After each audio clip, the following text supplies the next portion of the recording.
today's guest is a familiar name, Lisa Wertzbaugher. Everything started with one person who had an idea and decided to start a business. We're like all small business owners. Everything goes back into the business. Risks are okay and they're easy if you have data. This is how often we're going to meet to review financials. This is how, just like a large business would do, it's easier to put this all in place when you're little than to get big and then try to figure out how do we wrangle this monster. The grit and determination of an entrepreneur is just unmatched.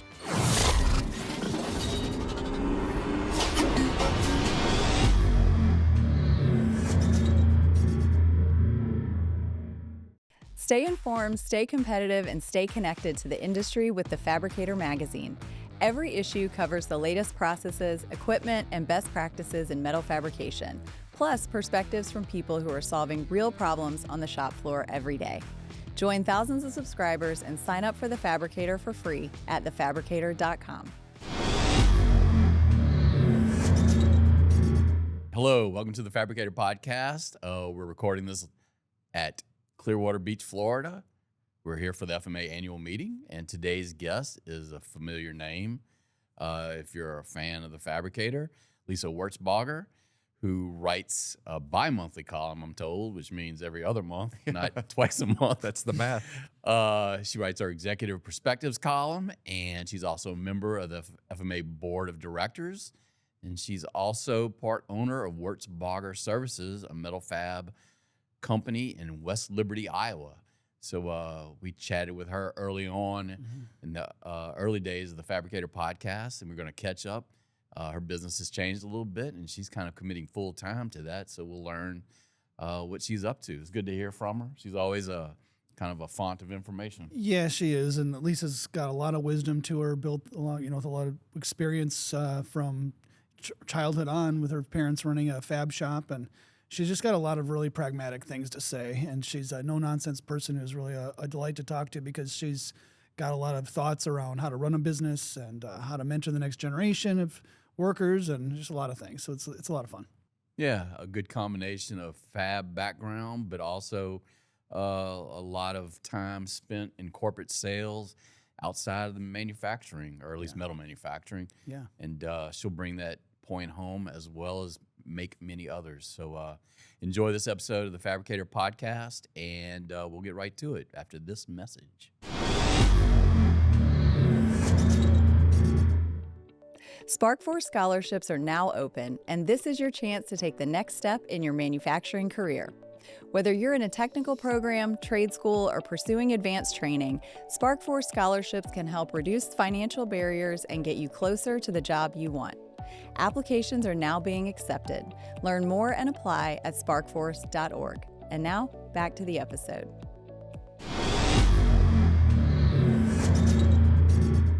Welcome back to the Fabricator podcast. You might recognize Lisa from many outlets. She's a columnist for the Fabricator, Yes. Executive Perspectives. She's part of the FMA board. Yes. She's also owner of Wertzbaugher Services out of Yes. West Liberty, Iowa. Yep. And you joined us, we were talking about almost 3 years ago in a podcast that really caught a lot of people's attention as we were talking about your new family business.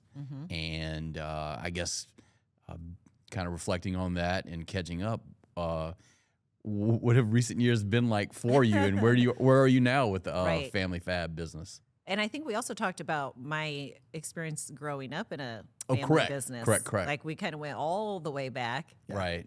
And fun fact that my very first engagement getting involved with the FMA was at the annual meeting in 2016, I believe. I was a speaker. Okay. I spoke on growing your fabrication business.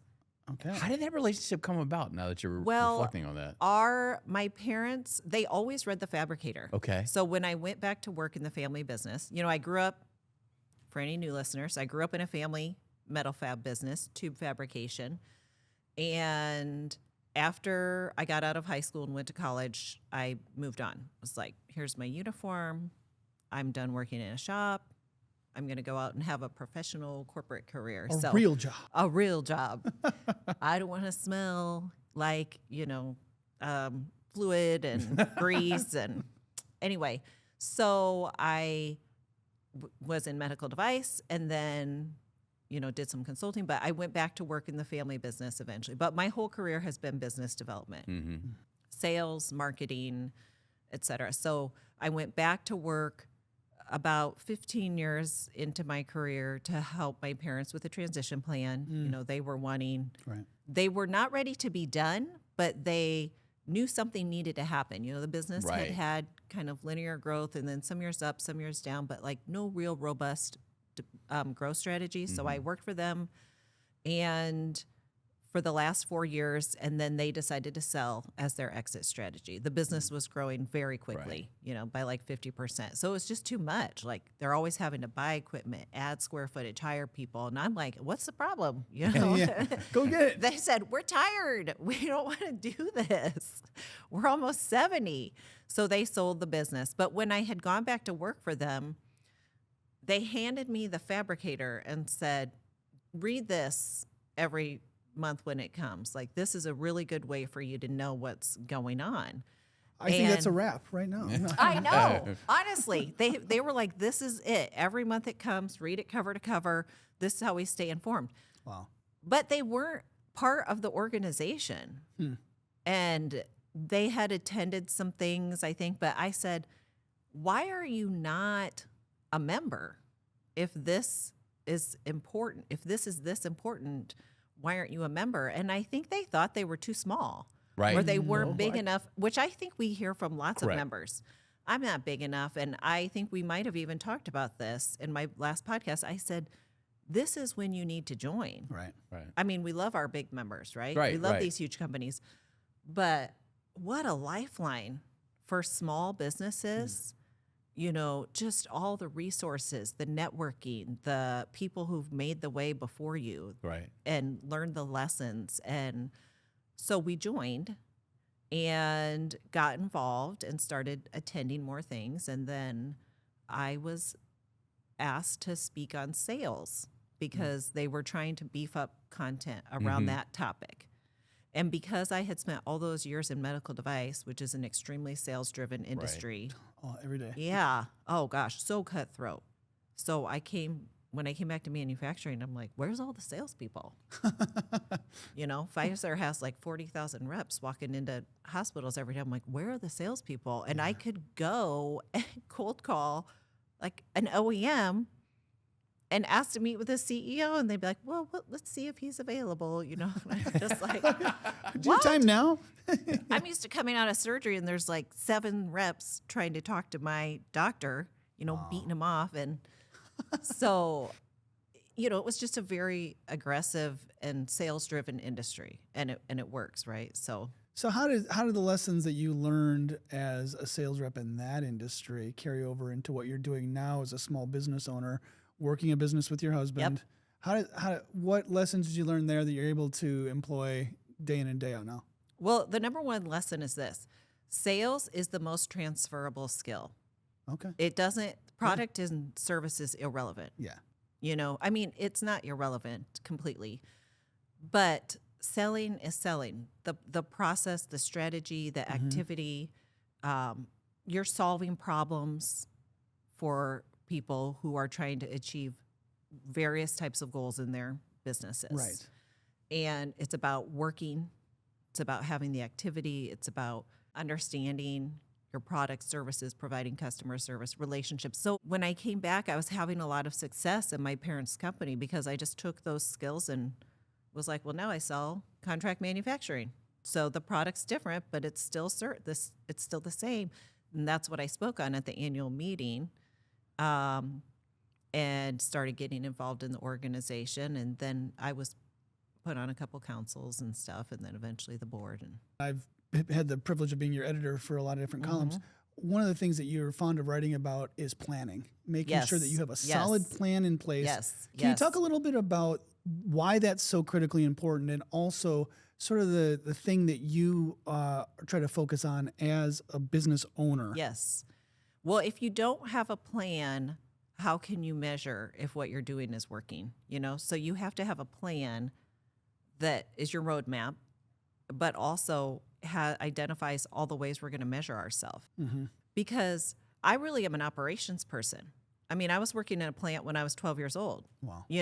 So I am not a typical salesperson because I have my first 12 years of working was in operations. Right. So I'm a very process, pragmatic mindset who got pushed into sales in my first job, forced to do it, and I didn't want to. I was like, I'm nervous. I don't want to force people to buy stuff they don't want. I thought it was like a pressure type career. Mm-hmm. And I didn't want to do that, but they said, well, you have to, because if you're going to run a location for us someday or be in management, you have to know how all the areas of the business work. Absolutely. So I took a very pragmatic approach, activity-based, like this is how many calls I have to make. This is how many cold calls I have to make. This is how many meetings I'm going to have. This is how many deals I have to close.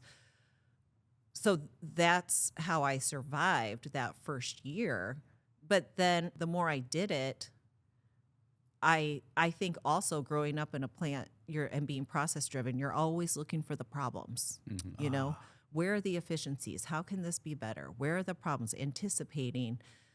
And so that mindset was helpful for my customers as well. So I was really focused on that activity, but then I really started to learn how to engage with my customers and prospects and ask questions. Right. And understand them and get to know them and analyze their business and say, here's how I think what I have could help you. Right. And not being afraid to look the problems in the face, right? Exactly. Yeah. Yeah. And being a worker, when you grow up in a family business. Yeah. Yeah. And you're Throw like, hours at it. you're thinking, are we paying the mortgage? Yeah. Are we paying, are we buying milk? We're Right. buying a tent. Right. Actual milk, powdered milk, I mean, it's hard.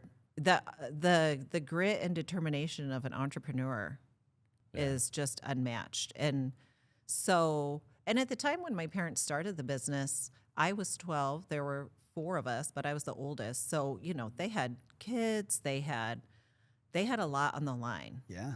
And so we had to make it. We just had to make it. And so for me, that's kind of how I handled sales. Also, being totally outside of my comfort zone was like, Yeah. it has to work. Right. Right. There's no other way forward. So that's a nice segue in terms of entrepreneurialism. You're at a stage where you're kind of throwing yourself Yes. 100% Yes. into the family fab operation. Yes. Your family, not necessarily your parents. But Right. Yeah. Right. So, but yet, No, they're retired. Right. They're like, are they doing well? sailing They off into enjoying? the Are sunset. they They enjoying love it. retirement? yes, they're doing great. That's awesome. They're doing great. Now I'm back in the trenches again, So, but what was reliving that those early days. transition like from always having like another gig? Mm-hmm. Like, I mean, you're talking about sales because you were doing that until recently. Right. Yeah. So, I mean, Right. update us on how that transition's been. Yeah. So the 3 years ago, I was doing a lot of consulting because when we sold the family business, my husband had started his own shop, like all entrepreneurs, Right. one guy in a garage. In West Liberty. Yep. On a property we own. And he was making it work. And then when we sold my parents' business and I talked with him and said, I think I should join you. I think I could be a business owner. I've already grown up that way. Right. You're a hard worker. And my dad always said, if you're willing to work that hard and make those types of sacrifices, you should be a business for yourself. So he was kind of in the background too, encouraging Jason, my husband. But I said, we're not there yet. I mean, I'm going to have some side gigs. And so I did consulting and it went very well. I had lots of clients over the last 3-4 years. But our business also has been growing. So my time is split, right? And so it shifts kind of naturally. Whereas first it was like 90% consulting, 10% helping him. Mm-hmm. Oh, and by the way, you're the mother of 3. And I have 3 children. Yes. Yes. I'm a very good mother, just in case they're listening. I remind. No one's calling that into And they're question. very good children in case they're No, listening. I'm not going to say that. I'm just saying.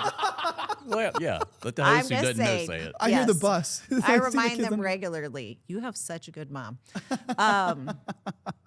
But, like a lot of entrepreneurs, a lot of them, you do something else on the side, Sure. and then you work your business in the margins, right? In the nights and the weekends, 4 a.m. And so Jason was plugging away. And I think every year it just shifted. His business was growing, and I was getting more and more involved, where basically it came down to the point where it's just time. He needs me, but it's nerve-wracking to walk away from the safety net and then basically bet on yourself and take the leap of faith. But I just kept scratching my head thinking, what's the hesitation here? Because growing up in a family business, when I entered the working world, everything seemed so easy. Not that it wasn't hard, but just compared to my experience, I mean, I just raised my hand for everything. Nothing. I was like, I can do this. I can do this. I can do this. The hard jobs, the ones people didn't want to do, tough situations, making the tough judgment call, putting yourself on the line. I never hesitated for a second. I always was like, you should never pick anybody but me for this job. And now, for the first time, really, I've been thinking, should we do this? Are we ready? Is it time? And I'm like, why? Who else would I hire to do this job? I wouldn't. I would hire me. If I was working for a client, I would tell them, hire her. So, but you just have it's all on the line. That's why I love to come to these events and see these amazing business owners and talk with them and network who've gone before and made it and just relate. They still can relate to like what we're going through. Oh, sure. But the networking and they're so willing to help, Right. and cheer you on and root for you. We're all kind of competitors, but not. Kind of. Yeah, kind of. Well, one of the things that you've written about in the past, in addition to the planning, is also the value of risk taking, the value Right. of being able to just put yourself out there. But as we were talking about off camera, I mean, the stakes are high Yep. for you and your family. Can you talk about some of the conversations that you've had with Jason in terms of, hey, what do we got to do to make this work? I mean, you're small business owners, parents, you entrepreneurs. Maybe just kind of let us peek behind the curtain a little bit Sure. in terms of those conversations. Well, first, we talk about it all the time. Yeah. All the time. Yeah. This is what we love. This is what we love. I mean, I absolutely do. Because once again, it's just who I am. Yeah. I didn't do a lot of activities or, I was working. Yeah. I grew up in the business, which I think at the time, I know for sure I was resentful towards, it's like, I want a job at Claire's Boutique at the mall, like all my other friends. I want to pierce ears. Yeah, like what? I want to do summer camp. I want to be a camp counselor, but no. But but when I went to college, I was looking at these different tracks, sciences, et cetera. And then I came back to this because I like it. What I found out was like, I like it. I kind of have a head start. I've been working longer than most people my age, and They were at summer camp. I like it. I can do it. It's something I'm good at. And so we talk about it all the time because we really do truly enjoy it. And, and I write about it, and I'm on the board, and I'm involved in all these associations now. And because I really just do love it. I love the manufacturing industry. I think it's just such an important part of the U.S. GDP. I think it's having a renaissance. I think it's offering so much to these young people career-wise. But, we talk about it, but we talk about it all the time, but we do have structured meetings. We have meeting cadences, he and I, where we're saying, this is how often we're going to meet to review financials. This is how, just like a large business would do. And I always tell him, it's easier to put this all in place when you're little Yeah. than to get big and then try to figure out how do we wrangle this monster. Because all the things swirling around you just get louder and louder. Right. Yeah. And we talk about, we're always talking about everything, headcount, staff. Most of the time right now it's consumed by buying things, right? CapEx, investing in the business because we're small and we're growing. And, the bank's only going to loan us so much Right. money. And so I've never been constrained by capital before. I've only been constrained by people who didn't want to spend it, but they, and so I was talking with Jason once. I said, it's so funny because I've always been so aggressive, like, just do it, just buy it. Like, don't worry about it. Like I was telling you, I'm going to fill this machine up before it even hits the floor. And you have the money, do it, Well, now I have more nerves around that, Yeah. But we do a lot of planning and we do a lot of financial planning. Risks are okay and they're easy if you have data. And we watch the data and, we've narrowed down to like, okay, here's the list of what's really important because you could go down the rabbit hole analyzing so much. So we kind of say these are the important parameters and this is what we're going to monitor. And we look at it all the time so that as we're going, if something's off, if something starts to drop, if we, that's how you see the warning signs. Right. And so we can shift. Like, for example, we used to be in trucking. When you're a small business, you do everything. Right. You do everything you possibly have the slightest little skill for Yeah. to bring money in. Yeah. And since Jason had a CDL, as the fab was ebbing and flowing for us, there was a huge demand for trucking, especially during COVID.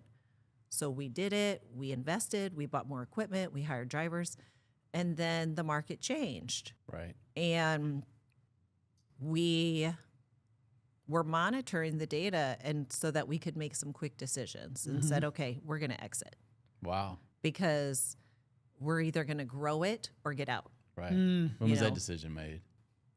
We made that decision about a year and a half ago, I No think. kidding. Wow. Yeah. So out of Sold assets.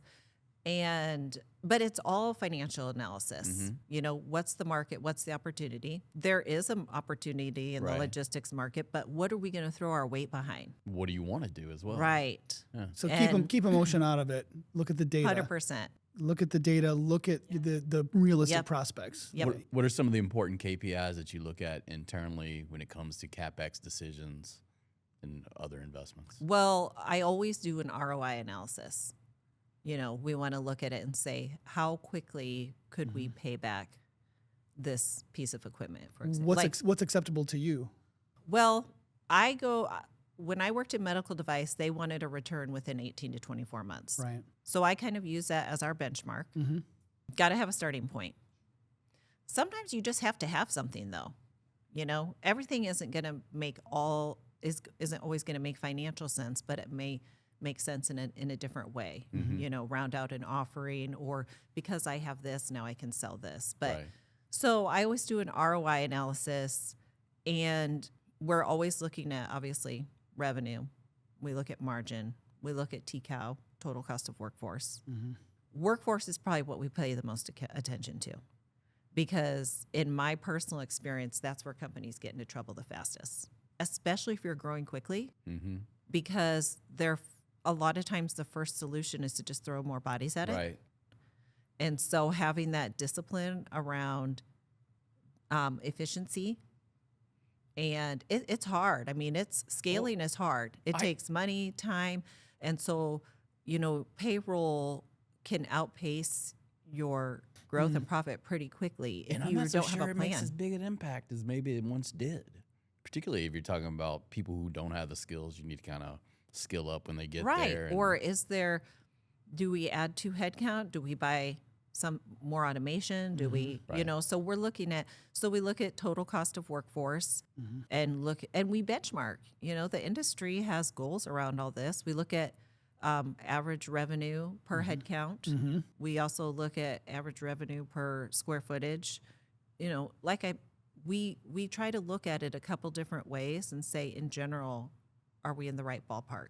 Right. Well, and in the time I've known you, Lisa, you've always been a big believer in bringing your people along. Yes. Purposefully. Yes. Mentoring. Yes. But also equipping your people in the right way, in a way that's going to enable them to progress into leadership. Yes. At the earliest opportunity.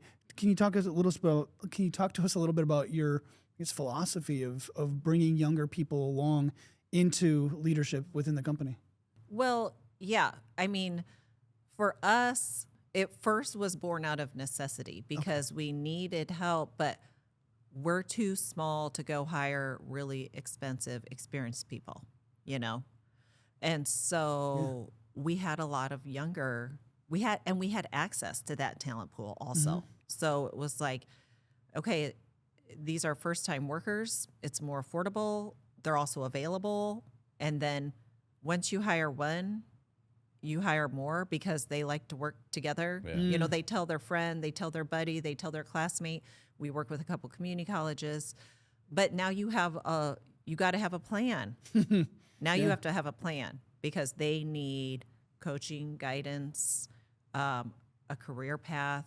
You know, it's more work. But what we found out is we actually love it. You know, what they bring to the table, their outlook, optimism, Energy. flexibility. Jason said, these guys are so much more flexible than a 30-year veteran welder like him, you know? Yeah. And he said they'll learn anything. They have a much better grasp on technology. Yeah. Right. You know, Sam, who's with us at this conference, Mm-hmm. he's runs the entire repair side of our business, but now he implemented our ERP system No kidding. Wow. this year. No. And I am telling you, I had been working on implementing our ERP system with our office manager from January through October. And we just kept missing milestones and missing milestones and and we were kind of doing it. And finally, I just met with him and said, I think we should turn this over to Sam. You know, let's give him a shot at it and see how it goes. I mean, he had figured out in like a month. I mean, he just did it. Was it humbling? I was just like, I can't believe I didn't think of this sooner. Like, why am I continuing to try and, you know, Right. drive down this path? And so, you know, you got to play to people's strengths. And so we're still, but the other thing is you just can't beat yourself up over mistakes either. You know, everything's not going to go great. Mistakes are going to happen. You're going to have jobs you use money on. It's just, you have to adjust. You know, trucking, you know, when that fell we had, you know, a few months of loss, and then we made a decision. It was like, look, we can't be emotional. Let's watch this for one quarter, and then we're going to do something. Mm-hmm. We're either going to invest and grow it, or we're out. Mm-hmm. So I think, especially when you're our size, you're a small business. And I mean, it's good principle for big businesses too. Just being able to pivot. Right. Act quickly. Yeah. So Take we advantage of your pivoted size. and we gave Sam the ERP system, and he just figures everything out so quickly because that's the world he lives in. It's what he grew up in. Right. And so long story short, we love these guys. Yeah. How many people do you have working for you now? You know, it kind of varies seasonally. Probably throughout the year, most would be up to about a dozen. Okay. And we have interns, and so we have some full-time staff. Right. We have some part-time staff. And then we usually have quite a few interns Yeah. who are working through either high school or junior college programs. So that's good experience for them. Obviously, you Yes. must have good relationships with the Yes, we do. institutions from where they Yes. come. I think it's like everything else. Once they find you and know you, then Right. they just come to you. Mm-hmm. You know, it's about just getting the word out that you're there, you're open, you're interested, and then they find you. Yeah. How many of these young people that you're hiring have a farm background? Well, most of them live in a rural community. Right. Yes. Right. And I would say maybe about half of them have. Okay. The reason I ask is that we've had conversations with other podcast guests about the work ethic yeah. that those young people bring to the table. Oh, yeah. Tell us a little about that. Going in West Liberty, Iowa. Right. which was a huge cultural shock for me. I mean, I was living in downtown Chicago, and then I was living in a farm, living on a farm in a town of 3,000 people. Yeah. I was like, this is different. Incidentally, that's what happened to my grandmother. She grew up in Chicago it's and great. western Okay, South Dakota. okay. Yeah. Same. Yeah. What in the world I mean, is I this? was like right downtown. I had this condo that was 2-bedroom, super manageable because I traveled every week for work, close to the airport. And now I'm on this acreage with this huge old house. I mean, it was just, I'm like, this is so hard. And I'm living in the Waltons. yeah, this is like I've become a homesteader. Little House on the Prairie. That's how I felt. Yes. Paul? I'm like telling all these people I know about it, calling my friends and my college friends. And Jason said, you need to settle down. Like, if he was here right now, he would 100% debate me on this. He'd say, it wasn't that bad, We can go get him. Yeah, oh my God. He and I should do this together sometime absolutely because he should. is our social media star. He's super resistant. He doesn't want to do it. And then everybody loves him. Right. Yeah, because he's That's so why. real. Which drives me nuts, I'm like, I'm the important one. But anyway, Wow. I'm a And good there it is. mom, just for those scoring at home. I'm a good mom and I should be you're our important. Instagram star. No, and he is 100%. I get asked about him all the time. And he's done like a couple little things. And I can't even remember what you asked me. No, we were talking about the work ethic that young people. Oh, yeah. bring. So the work ethic. So we go there. I'm living there. And I just couldn't believe how capable the kids were. Yeah. I mean, they were driving and operating heavy equipment At age 12. taking care of livestock and just and even the high schoolers. You're in a small community, so in high school, like, everybody does everything because Right. we have to have all the kids, so they're super busy. They have school, they have 1,000 activities, they're all working, they're filling their own cars up with gas. Downtime is not tolerated. That's what I will say. Right. Downtime is really looked down upon. Right. And so it's a cultural thing. Yeah, that's right. And I said, you guys just think this is how it is, but it is not, like, this is really valuable. And especially now that my own kids are grown up in that environment, Mhm. I have a 14-year-old son who's raising his own show pigs, and he's a 5 a.m.er. And Wow. Well, you were talking about how he worked a little bit last summer and this year. Yep. He's got a little pocket cash now. He's like, hey, Yep. this is good stuff. yes, I like this work for Right. pay type thing. right, because they work so much for no pay, Yeah. Yeah. And he was employed by some other people last year, so he's like, I got a paycheck. He's going to be driving soon. Yeah, he's all about having a job. Is he embracing maybe a career in manufacturing more than you were at your age? Yes, but his life is easier than mine was. Of course, you have to remind him. Yes, of that, I right? do. Yes, but yes, he is. And we live on a farm, and we farm. I mean, he knows for sure he wants to farm, but he's getting more interested in the business. For a long time, he was the floor sweeper. So none of his jobs were interesting or fun, but we're like, this is where you start, somebody has to do it. Yeah. And so now that he's getting into, number one, getting paid, Yeah. and number two, getting to do stuff that's a little more interesting. Yeah. His affinity is growing for sure.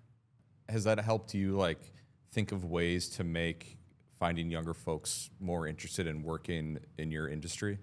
Like gauging on the reactions from your kids growing up Yes, I think so, because I think it's important to tell the story at a younger age, to get them thinking about it. Yeah.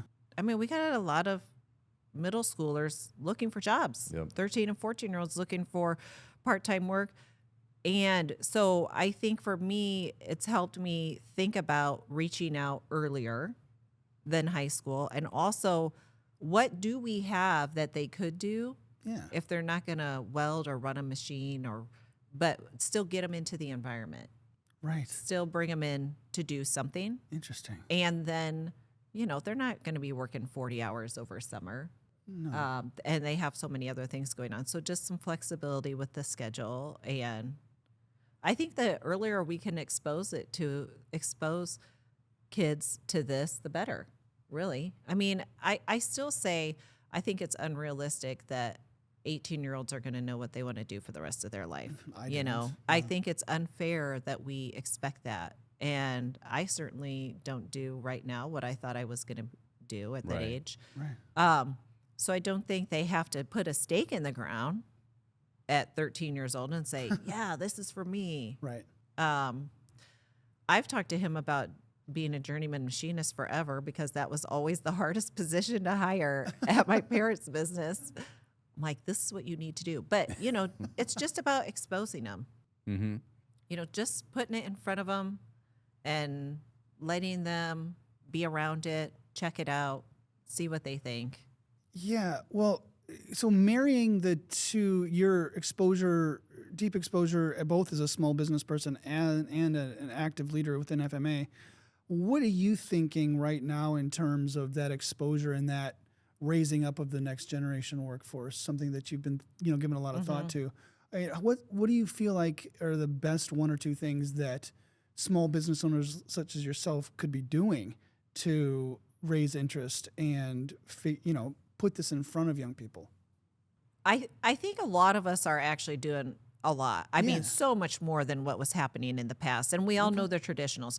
Reach out to the high school, talk to the community college, go to job fairs. But I think two things we could do more of and do better. Number one, we need more of these people telling the story. Young people. Yes. For example, they contacted me, I'm here at the conference. I'm going to talk to tomorrow afternoon. And then they said, oh, could you stay Thursday? We have a Gen Z panel. We want you to sit on it. And I said, why don't I have Sam sit on the Gen Z panel? He's actually Gen Z, Yeah. I mean, we have to stop filling the panel discussions with old people. Right. We need Older. Older. I'll take old. Older. Speak for yourself. Yeah. So, I think getting someone like Sam up there to talk about it. Now, if only we had a lot of him in the audience as well, right? Like, we got to get the engagement, and whether we can do some targeted events, targeted councils, targeted user groups, it's like everything else. You have to put a focus on whatever you want to grow, right? So if we want this population in our industry to grow, we got to put a focus on it. And so that's number one. Yep. Can't leave it all the way up. Can't leave it up to the business owner. Can't be left completely up to the business owners. I think that's something we can do a lot within the association. The second thing is just the organic conversations. I do a lot formally, but the most success I've had is when I've talked to good friends of mine who have a kid that's thinking about dropping out of college and said, you should consider this. Yeah. It's like a dinner table discussion. I always say you have to be willing to talk to your friends, your family, and your own kids at the dinner table. It has to be good enough for our own kids if we want to sell this to other people. So I think that organic conversation needs to happen as much as possible. Okay. It's a sale. How does Sam feel about being on the panel? Did you have to twist his arm? Or is he Cool ready as to a talk? cucumber. Okay. Cool as a cucumber. He's going to Sure. be fine. Totally sure. Totally Yeah. sure. Yep. Cool. Yep. He's just like, yeah. We were talking about it today. We've had him do it before, actually. So this will be the third time he's done something like this. Yeah. And he's done a podcast. So we try to get him out there. And so we're talking about it today. I said, you're actually on the main stage. I'm in like a little breakout room and you're on the main stage on Thursday. I said, you're a bigger deal than I am at this thing. And he said, yeah, he goes, I was talking to Jay Phillips about it. I think it's going to be fine. It's not going to, he's like not nervous at all. Not nervous at all. He's got his own business cards. Yeah, exactly. So I think he's going to do great. He had a side meeting with the board chair already. So Yes, he did. I know. I'm like, what's going on here? Who else are you meeting with while you're Jay and I are going out for lunch. That's funny. Exactly. He doesn't need us, but he will do great, and he will not be hesitant at all about sharing his story. So have Wertzbaugher Services has been around now how long? It's been a decade? Yes, we started in 2011, Okay. but Jason was on his own Right. for the first 10 years. Oh, wow. Okay. Yeah. So for a long time, I was still working in medical device, and I was Right. working for my parents. It was about 10 years until we decided maybe this could be more. Right. And then we bought a commercial building, moved, started investing in equipment, hiring people. Have you So- had the opportunity to have some of your younger people become not so young? Not yet. Not yet. So they, Not yet. Yeah. Not yet. Not yet. But we do, like Sam, for example, is very committed. mm-hmm. I'm not saying anyone's a guarantee and is Right. going to stick around forever, but he is very committed. He approaches the business like it's his own. We Right. involve him in as much as we possibly can. Right. ERP systems. Yeah, Right. and bringing him here. They went and looked at press brakes a week ago Okay. in Chicago, and I said, I don't need to go. I have nothing to offer in that Right. area. And so Jason took him. So I think that's one of the benefits for working for a smaller shop. Yes. Right? I mean, you get Access exposed directly to the top. Yep. skills development, and yeah, as you described, the ability to make relationships with people who make the decisions. But we will have, just today when we were talking and going over the sessions and who's going to go to what, I said, we really need to bring more people. Like, this is a really good meeting. Just to do a little plug for this event and the FMA, because I obviously am on the board. It's Right. been a game changer for us. Absolutely game changer. And for me personally in my career. And the content is so good. Yeah. So people who think they may be too small don't realize that most of these shops that are pretty big started in a very, all very did. humble origins. They all did. Yeah. And now, I mean, They all did. we yes. have and there's commonality between shops, no matter what the revenue figure may be. Exactly. And those conversations are actually really interesting. I love them. Yeah, and It's people great. people can relate. There's maybe a gap in the way a financial statement for the company reads, but when it comes down to it, you're still making parts. You still have right. people issues. You still have deadlines to meet. So And So common headaches that you can talk about solutions to yeah. over a meal or whatever. Yeah. And the thing that amazed me is the relationships that have been made. I won't say as a result of this conference, but definitely the people who were in those acquisitions. They were here at these conferences, both the acquirer and the acquiree.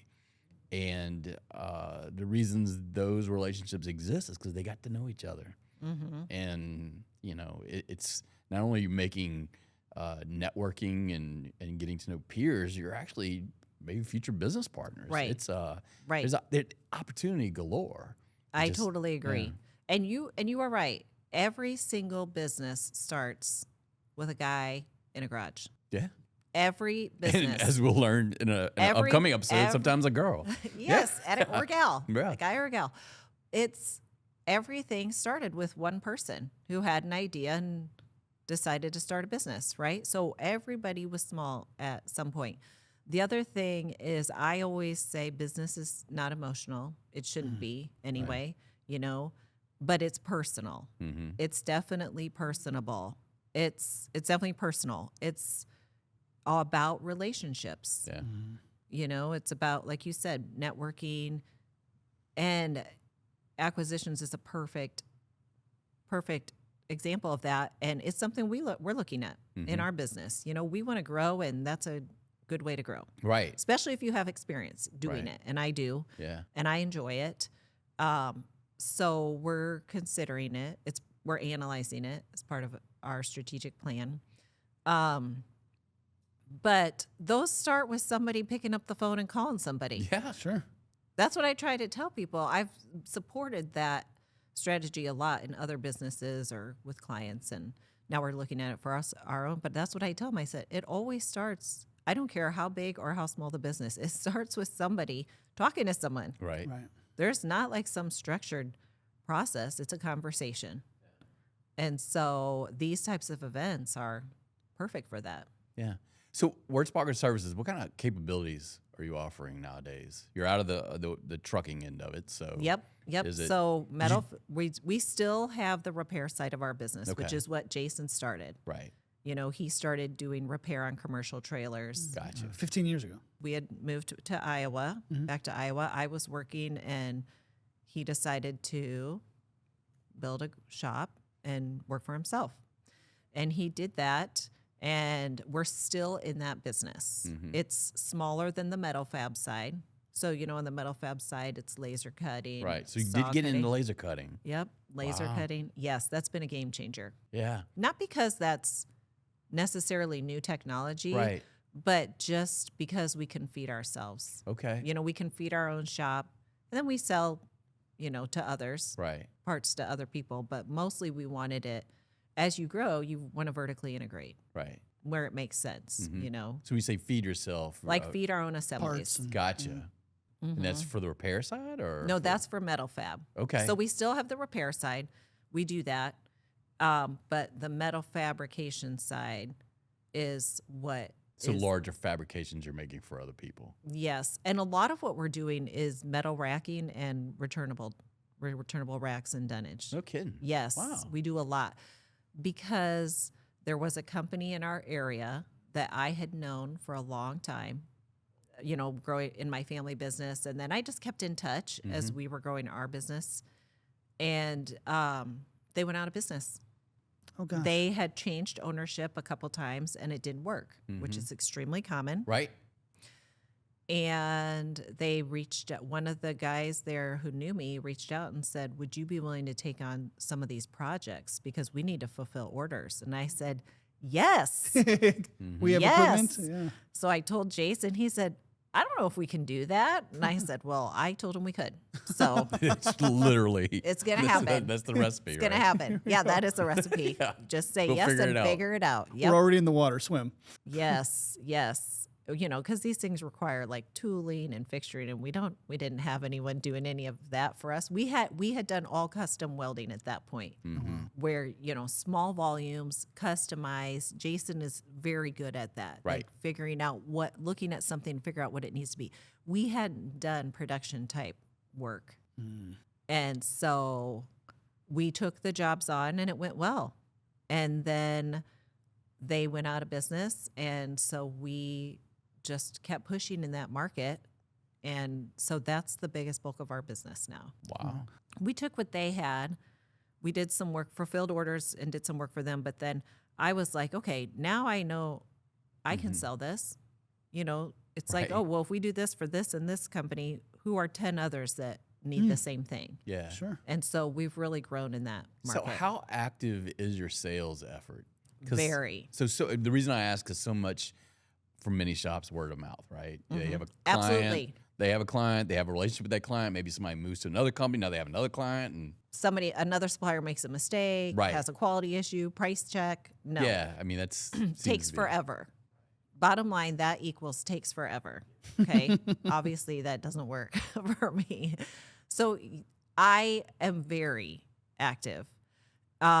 It's still, I have one other rep, the guy who brought us the work. Mhm. You know, we kept him on. He's retirement age, but we kept him on and said, hey, you brought us this work. You've been a great help to us. Like, you're here till you don't want to be. full But, time. No, he's just like a Oh, does it retired when he wants it? independent. Yeah, Okay, yeah. independent. But I am very active. And that's why it just takes all my time now. Right. So that's why it was like, I can't keep growing all these other businesses and grow ours the way we want to. And we have real opportunity. Now we have real opportunity. So I'm not saying we're taking a leap of faith, right? It's not like they're bringing me, I'm not like in a paid position by any means. You know, we're not at the point where we have so much work that I need to do account management, but we have so much opportunity that I really need to go out and close it down, Right. make it happen.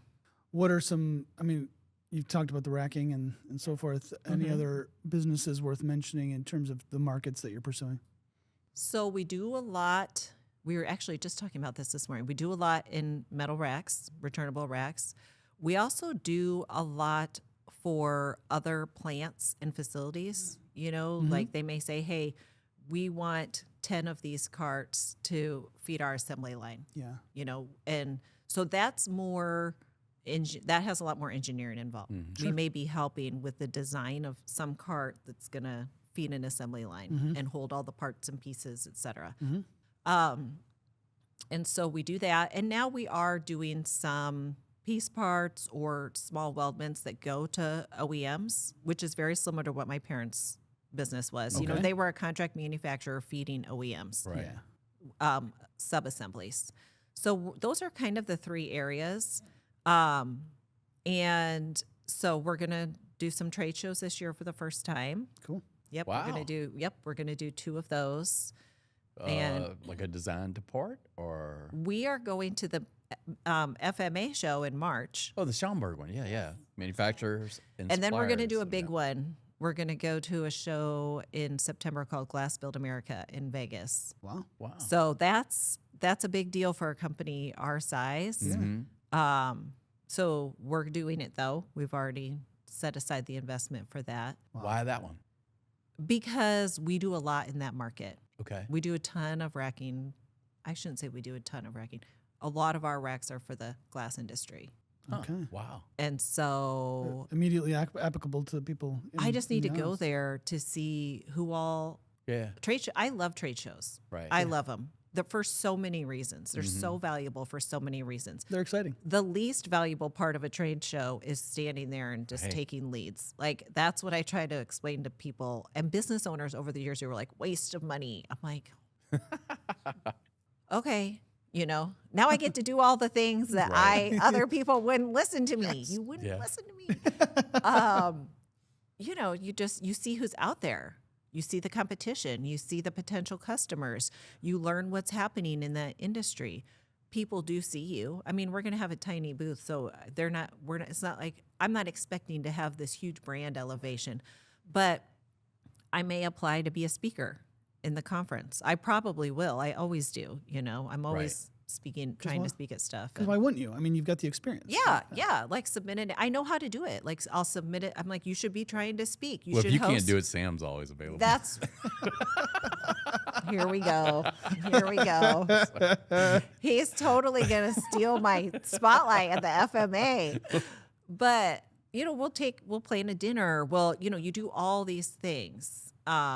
And so we're going to go to trade shows this year. We're going to host a couple events in our facility this year. Oh, wow. Yep. Have some customer education and training events. Obviously, I have tons of sales activity. We do a ton of marketing, social media, outreach, newsletter, web. We do a lot with our website, SEO, and then just, phone work, meetings, cold calls, all the traditional selling. And so it just takes time. Yeah. Are you as disciplined as you were in your early sales career with the kind of the traditional stuff? I need to make 10 calls today or something like that. Yes, because I love that part. My favorite part is that the cold work, the cold outreach. Working the checklists and just I getting it just done. love it. Yeah. I just love it. The hard part for me is the only discipline is all the other stuff that gets in the way. Gotcha. Because I'm helping with quoting. Right. And I'm helping with the production schedule. You're wearing all these hats. So to block out an hour every single day to make calls Right. is, I have been, that's why partly I'm like, I just need less other stuff on my list. Right. I can't be working for other people or so much for other people because I have to do this. It's one of the things I know that's what it takes, Right. So Yeah, you've written a lot about keeping the pipeline full even in slow times. Just Yes. making sure that's Yes. always something on the front of your list mentally. That stays full. And I've written about that a lot. The last 2 years have been kind of tough. Election year, which is always hard in most industries, especially ours, because everybody, sits on everything. Uncertainty. Right, uncertainty. And then last year started off pretty good, but the tariffs were really tough. And I think in manufacturing and, sitting in our board meetings, and I went to DC with Ed, Yeah. and we said, look, we're willing to compete hard on a global scale. Like we want the best for the US, right? And we're in this together, and we're willing to compete hard. We're not saying we can't make some of this work, but it was just Needs certainty. It was just moving too much. Yeah. Like there has to be a stake in the ground at some point so we can start building a plan around it. The tectonic plates were shifting too fast. Yeah. Underneath you guys. Yeah. And so, but my whole message was got to keep selling. You got to keep selling. You either quit or you keep going, because at some point the market will stabilize, and you need to make sure these people know who you are. Right. They need to know who you are. And that's where we're at now. Is this year we've seen a ton of momentum in the first quarter, Oh, great. and a lot of people reaching out because we kept talking to them. Because you kept the pipeline full. Yeah, and they said, "Okay, now we're ready." Sales is an interesting thing in the sense you may not see return right away. Exactly. Yeah. Exactly. What kind of KPI do you track in terms of gauging the success of your sales effort? Well, I do projections. Mhm. Okay, so I do annual projections and then break it down by month, and then I track all my activity. I have a CRM that I use, but even before I ever had a CRM, Right. I track all my activity, because if my projections are off, if I'm not hitting my budget, why? Right. What did I do? Did I do everything? 9 times out of 10, if you're not hitting your number, you didn't do all the things. That's the problem most of the time. Even for me, I'm busy, but am I doing the right things? Right. And so I track the activity. I have certain goals around outreach and the marketing activities. I set metrics of how much is going to happen, how often it's going to happen, because if we're off, I have to go look and say, okay, what's working, what's not, be able to analyze it. And I started using a CRM a couple years ago. Oh, wow. And that's been really helpful. And I outsource some things now too. So Like social media, Oh, wow. Okay. our newsletter, all of our web stuff. I used to do all of it, Mm-hmm. and I just was like, I can't. Right. I would be remiss if I didn't ask you about your personal use of AI in terms of your planning and time management. I do. I use it all the time, every single week. How and what have the results been? Oh gosh, I use it a lot of different ways. I use it for research. I hardly ever search anything via Google anymore. Okay. I would also like to say I have paid versions of AI. I Yeah. have Copilot and I have Claude. I Okay. love Claude. But I have a paid license. Okay. And I use it to summarize documents. Somebody sends you a terms and conditions, and you can have it help summarize and analyze it for you. I use it a ton for document creation. Okay. Creating documents. We're working on our strategic plan right now. Mm-hmm. So we're just writing, everybody's doing a brain dump, and I'm just typing everything up. And then we'll probably run it through Copilot and say, what would a strategic plan look like for this business? Type in our website, here's what we think is important, and how does that play out over the next 3 years? Mm-hmm. I mean, it's such a time savings. Yeah, and you've put a number to it in your writing. You use 68 hours a week. Yes. That you've been able Right. to actually Right. reclaim. Right. Yeah. But I started off slow, I got a license. Luckily, my client, Twin State, they're a technology company. That's been awesome because I've learned about so much just by being involved in their business. And they do tons of programming around AI. So I got my Copilot license, and 2 months later, the founder contacted me and said, "You're going to training because you're not using it at all, and you should be." And I was like, all right, And then I went to training again, started using it, and now I can't imagine Right. not having it. One of the things I've been curious about is when you look at your business 5 years from now, we asked you this question before. I mean, how do you see it changing now that you're fully in? You don't have the quote unquote distractions that you did. Right. What are some things, I guess I'll ask, what are your hopes? Well, it's going to grow a lot. Okay. And I think we would like to see it over the next 5 years make the transition from a small family-owned business to like a mid-sized privately held company, like similar to what happened with my parents' business. That's a short timeline. It's going to take a lot of effort, but we can do it. Jason said, "Do you think this is possible?" I said, "Yes, I actually do, because I'm 47 now. I just have all this experience. We know more. We work smarter. We're still going to make mistakes. We're still going to be inefficient at times. We're still going to run at something that doesn't work out. But we're just so much better now about, number one, focus. So our big topic of discussion right now is focus. Focus. We cannot do all the things. What are we really going to? When you set a big goal, it really helps. Almost, it has to be unachievable. It has to feel unachievable. Right. Then that really forces you to focus your efforts and be really smart. And so that's our goal, and then beyond that, see where we go from there. I think about working globally. I used to do international business. I loved it. So we look at that, like, at some point, are we even exporting or, the U.S. market, but beyond possibly? So we have some pie in the sky things, but I think it's achievable, and it's helping us really focus our efforts. With Jason and Sam. Would you ever get into tube fabricating? I wouldn't. I'm going to say no. I'm definitely going to say no to that. It's a little too close to But home. my dad helps Jason evaluate and vet equipment. Right. And he has just he sees an opportunity at every turn. Yeah.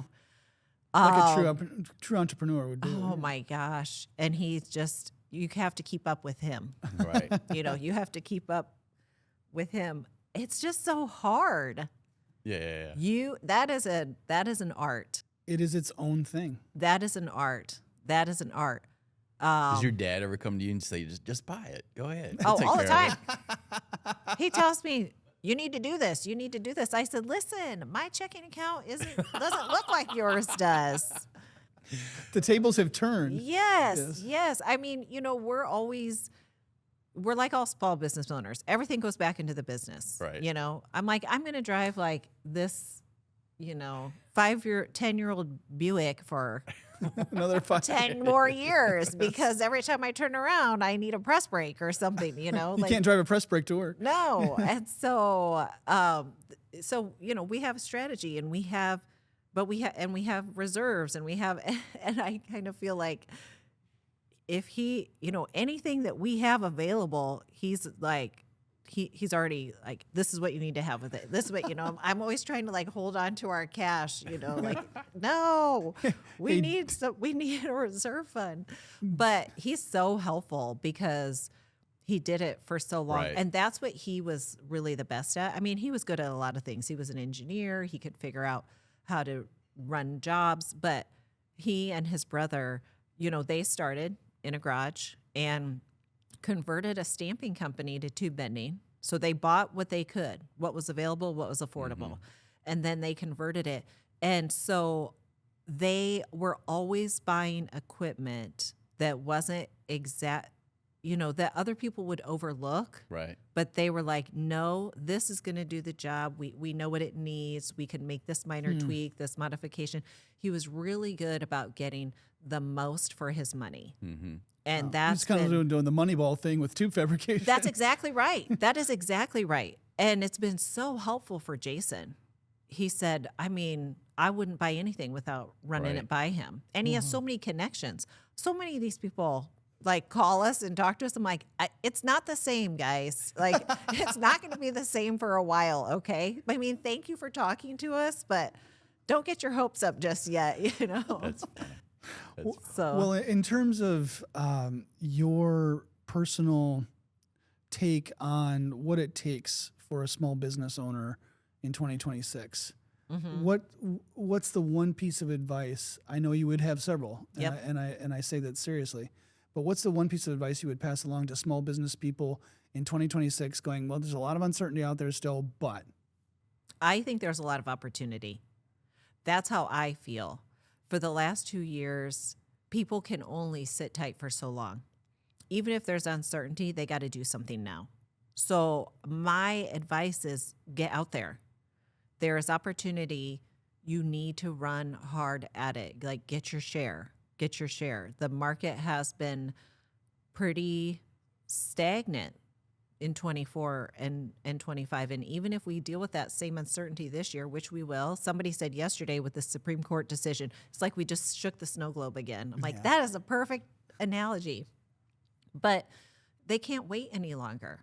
You know, people are going to have to, companies are going to have to start spending money. Eventually, ag is going to come back. Everything is a cycle. So I think there's a true sense of urgency right now, and they need to really make sure they have strong sales efforts. You don't have to just stop at that one piece of advice because you have a bi-monthly column that you write for us. Yes, I So do. Yes, go I to do. Fabricator.com. There That's you go. right. Right. That's yes, where you I can do. find her. I'm still on the payroll. You guys you've kept me on all these The years. one thing you haven't cleared of. The one thing, all these years, I keep thinking, I wonder, I get my new contract. I'm like, oh, they're keeping me on. yes, It's hard, of course it's we hard are. to They're leave. keeping me Why on. would we not? Yes. Well, thanks so much for joining us Yes. today. Really enjoyed the My conversation. pleasure. Great to have you. If you have any comments, criticisms, clarifications, conspiracy theories, send them to podcast@fmamfg.org, and we'll send you a button. Thank you and goodbye.